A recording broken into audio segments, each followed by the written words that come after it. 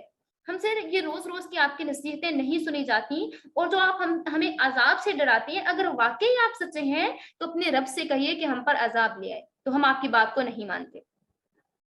حضرت ہود علیہ السلام کا آخری خطاب, انہوں نے جواب دیا کہ اگر میری مخلصانہ اور صادقانہ نصیحتوں اور تعلیمات کا آپ کے پاس یہی جواب ہے تو بسم اللہ کیجیے, آپ پر عذاب کا, اگر آپ کو اتنا ہی عذاب کا شوق ہے تو آپ پر عذاب آنے والا ہے. آپ کو نہیں شرم آتی کہ چند خود ساختہ بتوں کو بنا لیا, ان کے نام بھی خود ہی بنا لیے, اور اس کو آپ نے اپنے آباء و اجداد کی طرف سے منسوب کر دیا, اور آپ نے کہا کہ ہاں ہمارے یہ بت ہی سارا کچھ ہے ہمارے لیے, اور آپ نے اس کو خود سے بنا لیا, خود سے کہا کہ یہ ہمارے خدا ہیں, اور آپ اسی انتظار میں ہیں کہ اگر اللہ تعالیٰ آپ پر عذاب نازل کر دے تو آپ عذاب کے انتظار میں ہیں تو اللہ تعالیٰ آپ پر ضرور عذاب نازل کرے گا. الغرض قوم عاد کے انتہائی شرارت اور بغاوت اور پیغمبر کی تعلیم سے بے پناہ بغض رکھنے کی جرم میں اور قانون سزا کا وقت آ گیا, اور اللہ تعالیٰ نے ان پر اپنے عذاب کی بارش کر دی. عذاب الہی نے سب سے پہلے خشک سالی کی شکل اختیار کی. قوم عاد جو تھے وہ سخت گھبرائے اور پریشان ہوئے, عاجز درمادہ نظر آنے لگے. حضرت ہود علیہ السلام کو جوش ہمدردی نے اکسایا. انہوں نے دوبارہ سے ان سے کہا کہ اگر آپ مایوس ہو چکے ہیں, آپ راہ حق کو اختیار کر لیجئے, آپ میری نصیحتوں پر ایمان لے آئیے, یہی نجات کا راستہ ہے. تو اللہ تعالیٰ اس سے آپ کی یہ جو خشک سالی آئی ہوئی ہے نا, قحط کا سامان ہے, اس کو بھی دور کر دے گا. لیکن اگر آپ اس کو نہیں کرنا چاہتے, دنیا میں بھی اور آخرت میں بھی آپ پچھتائیں گے اور ہمیشہ کے لیے خسارے میں پڑ جائیں گے. لیکن وہ بدبخت اور بدنصیب قوم تھی, ان پر کوئی اثر نہ ہوا, اور ان پر بغض اور عناد کا ایسا ان پہ زور چلا کہ تب اللہ تعالیٰ نے ان پر ہولناک عذاب کو گھیرا. 8 دن اور 7 راتیں تیز ہوا کے طوفان اٹھے, اور ایسی تیز ہوا ان پر چلتی کہ ان کی آبادیوں کو پتوں کی طرح ہلا کر رکھ دیا. وہ اتنے بڑے بڑے جسموں کے مالک تھے, اپنی جسمانی قوتوں کے گھمنڈ میں اتنے سرمست تھے کہ ہوا نے انہیں اٹھا اٹھا کر پٹکا کہ ان کے سر الگ ہو گئے اور دھڑ ان کے الگ ہو گئے.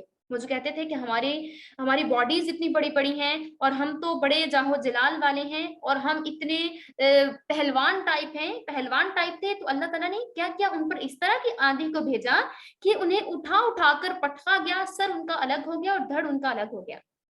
اللہ تعالیٰ نے ان کو صفائے ہستی سے مٹا دیا, اور دنیا اور آخرت کی لعنت اور عذاب ان پر مسلط کر دیا گیا. یہ تو اللہ اور اس کے رسول کی تکذیب کا انجام دشمنوں کو دنیا میں ملا.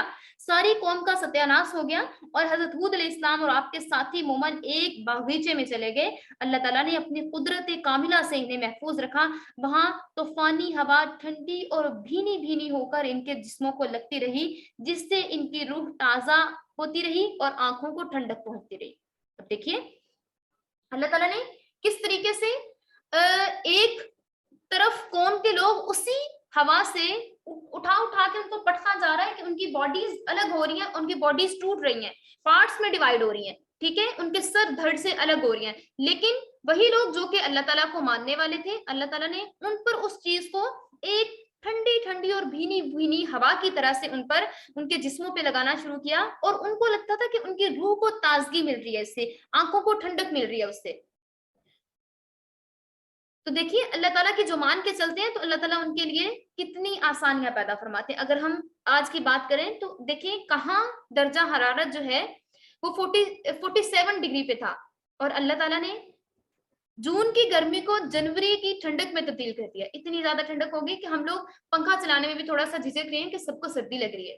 تو اللہ کون ہے جو اگر ایسی گرمی کو ٹھنڈک میں تبدیل کر سکتا ہے تو آپ کو تمام پریشانیوں سے بھی نکال سکتا ہے. آپ کی جتنی بڑی پریشانیاں مرضی ہوں, اللہ تعالیٰ یہ آپ کو اس بارش کے ذریعے سے سبق دے رہا ہے کہ تمام کی تمام تر کامیابیاں, تمام کی تمام تر آزمائشیں اللہ کی طرف سے ہوتی ہیں, اور اللہ آپ کے غموں کو خوشیوں میں تبدیل کرنے والی ذات ہے. اگر وہ اتنی گرمی کو 47 ڈگری کو 24 ڈگری میں کنورٹ کر سکتی ہے, وہ ذات ایسی ہے, تو آپ کے غموں کو بھی وہ خوشیوں میں تبدیل کر سکتی ہے. تو مایوسی چھوڑ دیجیے. اللہ فرماتا ہے کہ آپ مایوسی کو چھوڑ دیجیے, پھر تمام کی تمام خوشیاں آپ کے لیے ہو جائیں گی. وآخر الدعوانا ان الحمد للہ رب العالمین. اللہ تعالیٰ سے دعا ہے کہ اللہ تعالیٰ ہمیں قرآنی واقعات سے عبرت اور نصیحت حاصل کرنے والا بنائے اور ہمیں رسول اللہ صلی اللہ علیہ وآلہ وسلم کی اطاعت کاملہ نصیب فرمائے، اور اللہ تعالیٰ ہمیں دنیا میں بھی اور آخرت میں بھی آرام و نصیب فرمائے، اور ہمیں ہر طرح کی نافرمانی سے بچنے کی قوت اور طاقت عطا فرمائے، ہمارے دین اور دنیا کو اچھا کر دے اور ہماری آخرت کو بہترین بنا دے. وآخر الدعوانا ان الحمد للہ رب العالمین وما علینا